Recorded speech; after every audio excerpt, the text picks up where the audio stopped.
gives up 5th position. He said it was migrating just the same as the first run, but a little bit worse turning in the middle of the corner. Marty. Playoff point in the books for Tyler Reddick. He said he's loose on throttle, and also a mention of brake shake, which we heard earlier from another car as well. Nice stop by that bunch also up on front of the pit road. Ross Chastain said his car too free on exit, but the best stop, William Byron and his team showing why they've been #1 on pit road. You know, when you think of 30 wins, it was fun. We had him on the Peacock pit box during qualifying, and he reminded me of the Truex that was so close to winning some of those championships, winning all those races. Last run, Marty. About the same point in this stage as everyone pitted in stage 1, splitting it in essence in half. You see William Byron jumping to his stall, saying the car just got too free the further he ran. Also Ross Chastain pulling in. Same comments for Chastain, said the car just got way too free. So that's sort of the commentary from a lot of the drivers, track changing in this run as well, Kim. And for the 5 car of Kyle Larson, he told his team he's struggling on restarts, tighter than it was before. Earlier in the run, though, he said it was free in the rubber. We'll look at Martin Truex Jr. in the pits right now. Martin coming in just a little bit sideways on this stop. No major complaints, though, for Truex and that Toyota, Dave. Chase Elliott, this run not bad. And he had just pitted, guys. Just came off pit road for Tyler Reddick. Yeah, caution came out. He has blocked pit road, and you see him rolling now without that right rear tire. Wheel completely off. Somebody gonna have vacation 2 weeks. AMR safety truck's going to secure that tire that's laying on pit road. And Steve, when we talked to NASCAR earlier this weekend, they mentioned if the tire comes off on pit road, it's a different penalty than if it comes off on the racetrack. Yeah, but he was right there on the entrance to pit road. Well, yellow to yellow, I would say they'd say it was on pit road. Let's take a look right here. He obviously knows he has an issue. You can see the fire out the pipes. Right rear tire's trying to come off the car. What a handful. That thing looked like it was evil. He's trying to get it to pit road. And the wheel's coming off of it. Yeah, that's what's happening. There you see the nut fly up the racetrack there. Come off the wheel. Such an unfortunate break for the 45. He had just pitted, as you said, so obviously on the right side, these pit stops are so fast. The exchange of the tire is so fast. What are you worried about, Steve, when you see that wheel trying to do that to the hub there? Is there any damage or anything that you're concerned with? Well, you see the air's out of the wheel, so as that wheel was bouncing, you can see as it comes loose, the brake rotor and caliper actually cuts the aluminum wheel in half, and it breaks the inside of the wheel. So I don't know, imagine there's a lot of damage maybe to the brake caliper. It's probably worth inspecting to see what the situation is, but there's just not a whole lot of clearance when that wheel comes off. That's what keeps it on the car without the nut for at least a few hundred feet, is it's kind of dragging on the brakes. On to pit road, even though he's in the grass and backwards, this right here should be the lesser of the 2 penalties. I believe Tyler Reddick is going to have a tail end penalty because it's under yellow. He also is going to have, the double tail end penalty. He's on double secret probation because he also has a commitment line violation because he goes over the orange box. So I actually think this rule is as clear as it's ever been. If that tire right there that's rolling on pit road would have come off 500 yards earlier in the middle of 3 and 4 and it had gone up the banking, that's a 2-lap penalty for the 45 car. It's all about safety. This is what the teams in NASCAR worked together to come up with. He was obviously trying to come back to pit road. This is no different than if it would have fallen off as soon as he left his pit box. The difference is he went back on the racetrack and he had some damage. So to go all the way back to Marty's point, Reddick currently is 2 laps down. He's going to be at the tail end here. It is not an impossible task, but it is an uphill battle. He's going to need some yellows. He's going to have to get a little. Going back to the restart zone. Again, race leader Martin Truex Jr. First into the gas. Oh, they got Truex. The 6 falling back quickly. Big crash back Here here. comes Blaney around. Kyle Busch going in. Will they miss the wall? Blaney in the wall. A close call there. Blaney may have gotten into the. He did hard into the inside wall. Heavy damage to the front of that car. Man. That must have been a pretty hard impact. We don't see these cars suffer that much damage. just recently, with the improvements to the front and rear clip, they've made them a little more collapsible so that they do collapse, so that the driver doesn't take so much of the blunt of that force. You can see right there above the car where the car impacted this wall on the inside. AMR safety crew immediately to Ryan. That is heavy damage. The front of that car is really destroyed. Yeah. That wall right there, a concrete wall on the interior of this racetrack. And we put safer barrier all the way around this place on the inside, outside. And you sometimes don't put it somewhere. Cars have a way of finding those areas. We've went through this on all types of circuits throughout the series.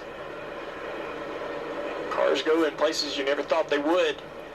It almost looked as though he couldn't steer it away from that wall, too, because he was headed in a straight line right at the wall when we saw the 8 be able to veer off and go a different direction and not make contact. And just a weird series of events that put him in motion toward that wall. He's getting down on the ground, getting some great treatment here from the AMR safety crew. He is out of the car. They will make the mandatory trip to the infield care center to get checked out. A doctor that travels all the time with the AMR safety crew down there. Let's take another look at what happened. So the 6-car struggles, and you have to wonder how that stacked up. Everything here. Kyle Busch gets in the back of the 12 and turns him around. Yeah, I mean, he just couldn't steer the car away from the direction. Yeah, that all started way ahead of him right there. Oh, that is such a massive hit. Yeah, this is almost a straight head-on impact as the car goes to the wall. Look at that. You know, Go at all. It hit me so damn hard, I lost the shifter. Yeah, 10-4. so like,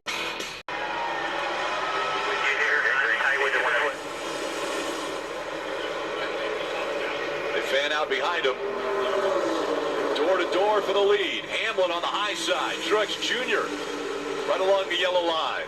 we saw a lot of this last year, Rick. This 11-car Denny, Hamlin, and Truex battling all night long, and here they are again. Insert the 23 of Bubba Wallace in the picture as well. Denny fighting hard on that outside.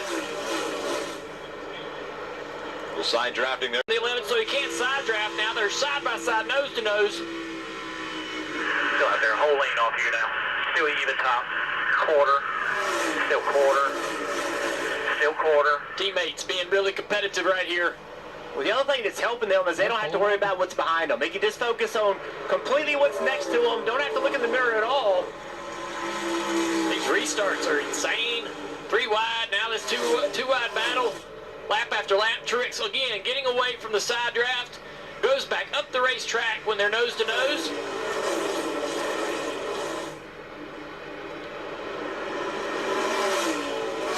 Truex nosing ahead, but then the 11 with the momentum. You hear the spotter say, just you and him. Still even one lane. Awesome, awesome.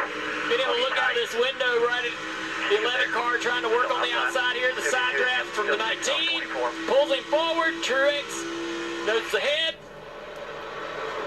Denny swings wide again. Tries that same entry into one. Yeah, the Truex can't clear him because the 11 of Hamlin's able to just go to the gas really well, and then he's going to clear him on the outside. Just be able to carry that momentum on that high line. The number 4 for Stewart Haas Racing after Kevin Harvick finishes the season. We knew this was his final year. He's going to go to the broadcast booth, work for Fox Sports in the first half of the season. But as he steps away, the 47-year-old, 60 career wins, a certain Hall of Famer, as he's got a championship as well. What a career it's been, but that was the big news. The naming of Josh Berry will be behind the wheel of the 4 next year.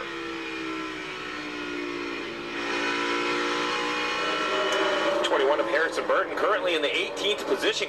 Early, I thought we actually finally got decent there at the start of the second stage, and I don't really know what happened. Someone checked up on the restart, I guess, and I kind of checked up and got hit from behind. I didn't know if they were wrecking, and I just couldn't get it straightened out. when I got out of the grass. I thought it was going to come back around and I'd be okay, but it just never got back right. And I don't know why there's no safety barrier there. It's pretty ridiculous, honestly. Hardest hit I've ever had in my life. So happy to be all right. It sucks for the Pennzoil Ford Mustang, and yeah, things go over. That helpless feeling when you have been hit and you don't have any control, what is that like? Well, I honestly, I thought I was going to be fine. I really thought I was going to be okay once I got past the grass, back onto the asphalt. I thought it could kind of swing back around when I got off the brake. Just never did. It was just at that weird angle. So, yeah, I thought I could get back on straight until last second. Just never came back. Glad you're okay. Compress a little bit more, but the updates take more than just the bumper. If we go a little bit further into the car, we're going to take the rear clip off. You see the red upper and lower bars. The upper bar removed completely to allow this to compress more. Down bottom, it's replaced with a bar with a pre-bent area, trying to give it a place for the force to go. Also, the back of the car itself will get the gearbox out of the way. The upper red bars, once again, removed unnecessary. Lower bars replaced with a thinner wall tubing. They're needed the way the gearbox mounts in this car. And then it continues even into this year. We saw that big accident with Kyle Larson at Talladega with the right side door bars moved around. The teams have the option of adding more gussets. You see the kind of wedge-shaped pieces between the bars. Well, here's some green ones. Those are now optional. You're allowed to add those as a team. Most teams have done it. And then at the front of the car, which is very important for Ryan Blaney, this red V. It was there for structure, to hold the car, make it drive better. It's now not allowed. It's removed, allowing that front clip to compress. And actually in a couple weeks, there'll be a whole nother set of front clip updates required for Atlanta. So a couple weeks, thank goodness. I mean, you see how hard that hit is. It is breathtaking. Final time down the backstretch here in stage 2. Ross Chastain, after starting on the pole, looks like the farthest he's going to be able to get up is going to be to third. A big run there for Martin Truex Jr., but just not enough. He'll finish second to Denny Hamlin here in stage 2. 4th stage win this year for Hamlin. Good job there, fella.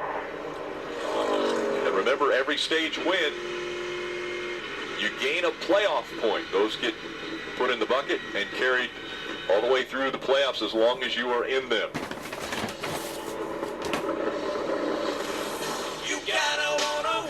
Tyler Reddick won stage 1, and then the issue with the tire, but it's Denny Hamlin who's able to get out front and win stage 2 here at Nashville. We're going to fight for whoever gets wet there.